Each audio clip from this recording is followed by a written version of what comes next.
안녕하십니까. 뎁오피셜 레피셜입니다. 2024 서울대 정시 지역균형과 일반 전형에서 그 선발 과정의 교과 성적을 반영합니다. 일반 전형은 2단계에서 교과 성적 20%를 반영하고 지역균형에서는 일괄 전형으로 교과 성적 40%를 반영합니다.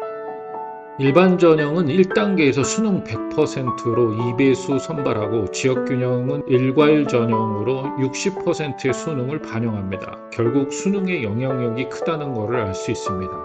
하지만 서울대 정시 전형은 수능 최상위권 학생들이 치열하게 각축전을 벌이는 대학입니다. 만약 당락을 좌우할 정도로 영향을 준다면 그 영향력은 무시할 수 없습니다. 이번 영상에서는 2023 서울대 정시 결과를 가지고 정시에서 교과 성적이 어느 정도 영향력이 있었고 교과 성적이 어떤 방식으로 반영되고 있는지 살펴보겠습니다. 구독과 좋아요 그리고 알람은 영상 제작에 힘이 됩니다. 입시와 관련된 궁금한 사항은 역사적 사명 기숙학원 입시연구실로 문의 바랍니다. 그럼 시작하겠습니다. 첫 번째 체크 포인트입니다. 2023 서울대 교과평가 역전 현상을 추정 자료를 통해 말씀드리겠습니다. 서울대나 교육부가 공개한 오피셜 자료가 없는 상황에서 사설기관의 자료를 통해 추정해 보도록 하겠습니다. 사설기관 진학사가 2023학년 정시 서울대 점수공개 서비스를 이용한 2354명의 입시 결과를 분석하고 그 결과를 공개했습니다. 일반 전형에서는 2037명 중 27명, 약 1.3%, 지규는 317명, 6명입니다. 약 1.8%가 교과평가로 인해 당락이 바뀐 것으로 나타났습니다. 인원과 비율만 놓고 본다면 그닥 영향력이 크지 않은 것처럼 보입니다. 하지만 교과평가로 당락이 갈린 경우가 발생한다면 사실상 영향력이 크다고 볼 수 있습니다. 비율은 1.3%, 1.8%에 그쳤지만 당락을 가를 수 있는 중요한 요소인 셈입니다. 데이터를 살펴보면 의 약학계열에서도 역전 현상이 발생했습니다. 최상위권 모집 단위인 만큼 관심도가 높은 학과 역시 교과평가의 영향력에서 벗어날 수 없었습니다. 의예과가 직윤 2명, 일반 전형 1명, 수의예과 일반에서 2명 교과 역전 현상이 발생했습니다. 전 모집 단위로 범위를 넓히면 직윤은 3개 모집 단위에서 6명, 일반은 20개 모집 단위에서 27명이 교과평가 반영으로 당락이 나뉘었습니다. 모집 단위별로 살펴보면 직윤에서는 의예가 2명, 공대가 3명, 인문계열이 1명으로 3개 모집 단위에서 6명의 역전 현상이 발생했습니다. 일반 전형에서는 의예가 1명, 수의예가 2명을 포함해 인문계열 3명, 경제, 건설, 환경, 컴공, 화공 각 2명, 물리, 지구환경과학, 간호, 경영, 기계공, 정보, 원자해, 산림과학, 바이오 시스템 소재, 영어교육, 사회교육, 물리교육 각 1명의 역전 현상이 발생했습니다. 두 번째 체크 포인트입니다. 이번에는 서울대 모집 단위별 최고점과 최저점 차이를 통해 교과 성적의 영향력을 살펴보겠습니다. 최고점과 최저점 차이가 큰 곳에서 역전 현상이 다수 발생했습니다. 먼저 이해하고 가야 할 전제가 있습니다. 서울대 점수 산출 방식은 각 모집 단위의 최고점 학생과 1단계 통과 최저점 학생의 점수 차이가 클수록 교과 평가의 영향력이 크게 작용하는 구조입니다. 일반 전형에서 최고점 학생과 1단계 통과 최저점 차이가 50점 이상이었던 곳은 모두 6개 모집 단위였습니다. 이들 모집 단위에서 모두 역전 케이스가 발생했습니다. 일부 전문가들 사이에서는 1단계 합격자 수능 성적 분포가 20점 이상일 경우에는 교과 평가가 환산식상 수능 점수를 6점 이상 역전할 수도 있다는 의견이 있습니다. 세 번째 체크포인트입니다. 2023학년도 서울대 재학생, 졸업생, 검정고시 이 세 부류의 합격률을 분석해본 자료입니다. 결론을 말씀드리면 서울대의 정시 교과평가 반영은 재수생 독식의 흐름을 끊는 반전 카드로 평가됩니다. 재학생 비율이 3년 만에 40%를 넘어섰기 때문입니다. 2023 서울대 정시 모집 선발 결과에 따르면 재학생 비율이 2022학년 38.4%에서 2.7%포인트 상승한 41.1%였습니다. 반대로 재수 3수 이상의 비율은 57.3%로 2022학년도 58.5%에서 1.2%포인트 하락했습니다. 검정고시 출신의 성적이 재학생과 졸업생에 대비 나쁘지 않았습니다. 그럼에도 합격률이 저조했다는 분석도 나왔습니다. 시설기관에서는 일반 전형의 인문계열 등 여러 모집 단위에서 수능 성적으로 최상위권 학생이 불합격하는 사례가 다수 발생했고 검정고시생이 서울대 합격에서 불리함이 있었다고 분석하는 자료도 나왔습니다. 지원자 수 대비 합격률 역시 재학생, 졸업생, 검정고시 순으로 나타났습니다. 검정고시의 경우 교과평가를 위해 학생부 대체 서식을 제출하도록 했습니다. 그러나 세특 내용 전체가 나오는 재학생과 졸업생에 비해 다소 부족한 평가를 받았던 것으로 보입니다. 사실상 검정고시생들은 학생부 대체 서식에 대한 구체적인 예시나 홍보 등이 없었기 때문에 미리 준비하기가 어려웠을 것으로 추정됩니다. 합격자들의 수능 성적 평균을 비교해보면 일반 전형만 지원할 수 있는 검정고시 학생의 수능 평균 성적이 402.8점으로 가장 높았습니다. 재학생은 일반 지원자의 수능 평균 성적이 401.37점, 지규는 400.65점이었습니다. 졸업생은 일반이 400.26점이고 지균이 399.09점으로 나타났습니다. 재학생이 졸업생보다 다소 높은 수능 성적을 받았고 일반이 지균보다 합격자의 수능 성적이 더 높았습니다. 네 번째 체크포인트입니다. 이번에는 서울대 정시 지역균형과 일반 전형 방식에 대해 살펴보겠습니다. 먼저 서울대 정시 지역균형은 수능 60, 교과평가 40 일괄 전형으로 진행됩니다.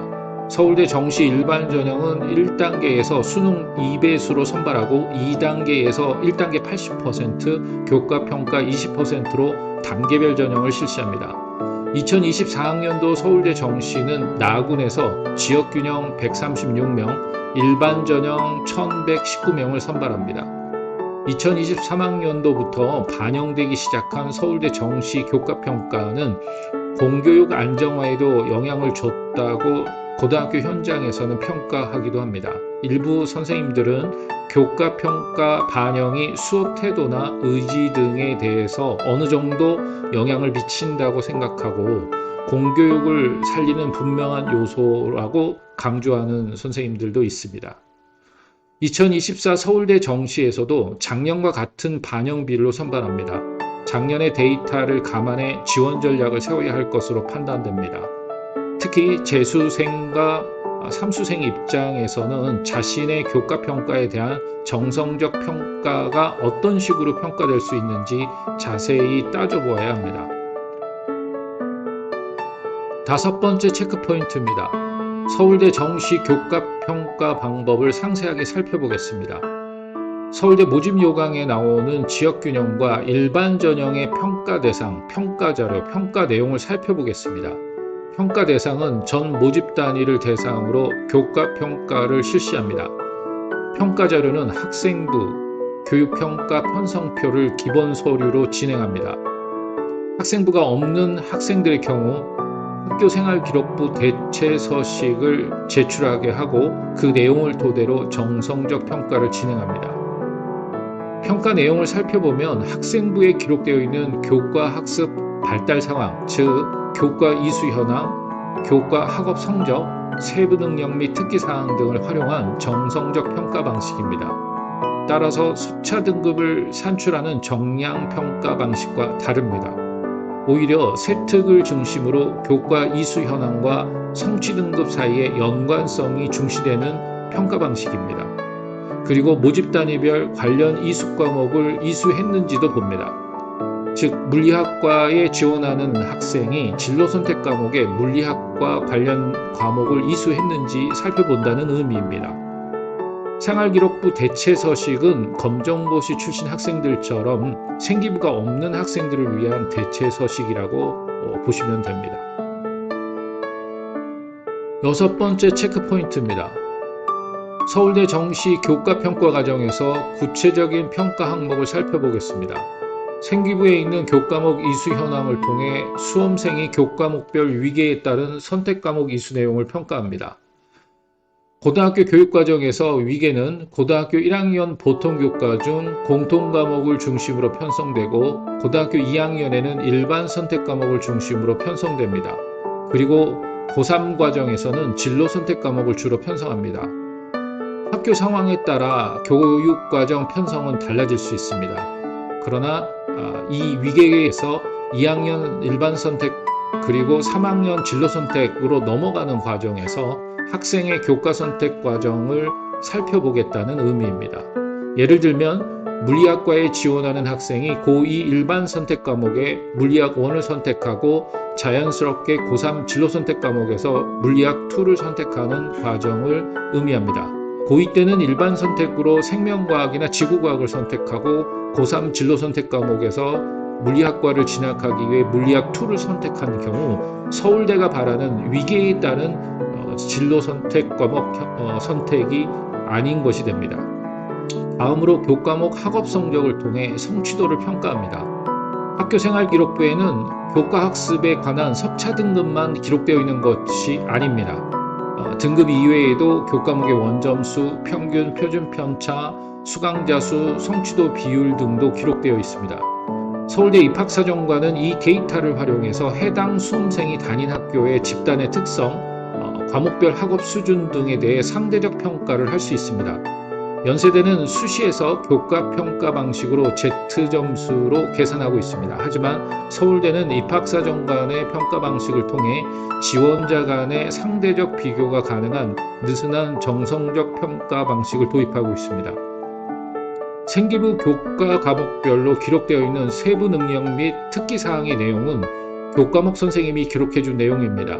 이를 통해 수업 태도, 적극성, 표현력, 발전 가능성 등을 유추할 수가 있습니다.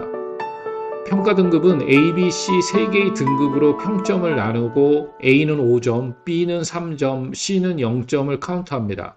2명의 평가자가 독립적으로 평가하며 등급을 부여합니다. 조합에 따라 최종 점수를 부여하게 됩니다. 2명의 평가자가 2명 다 A를 부여하면 5점, 2명의 평가자가 A, B를 평가할 경우 4점, 2명의 평가자가 B, B인 경우는 3점, B, C인 경우는 1.5점, C, C인 경우는 0점을 부여합니다. 교과 평가 방식에 의한 역전 현상은 전체 인원 대비 비율로 살펴보면 적은 비율일 수 있습니다. 하지만 당락이 나뉘는 결과가 다수 존재한다는 점에 초점을 둬야 합니다. 앞에서 살펴본 것처럼 최상위권인 의예과마저도 무려 3명이라는 교과 역전 사례가 존재했습니다. 수의예과 역시 2명의 교과 역전이 존재했습니다. 수능 100%로 진행됐던 전형에 교과 평가를 반영함으로써 합격할 수 있었던 수능 우수 학생이 떨어지고 학생부가 우수한 학생이 합격한 셈입니다. 관점의 차이가 있을 수 있습니다. 하지만 최상위권에서 교과평가로 핫불이 갈린 경우가 있어 이에 집중하면 영향력이 컸다고 볼 수 있습니다. 그리고 일부 학교 선생님들 사이에서도 서울대 정시 시뮬레이션을 돌려본 사례를 통해 볼 때 대략적으로 2에서 3점 정도는 뒤집을 수 있다고 예측했습니다. 실제 이런 사례가 있다고 한다면 그 이상의 영향을 준 단위도 있을 수 있습니다. 고등학교 현장에서는 교과평가를 의식해 아슬아슬하게 지원하진 않았다고 추정할 수 있습니다. 이번 영상은 여기까지입니다. 구독과 좋아요, 그리고 알람은 영상 제작에 힘이 됩니다. 입시와 관련된 궁금한 사항은 역사적 사명 입시연구실로 문의하시길 바랍니다. 감사합니다.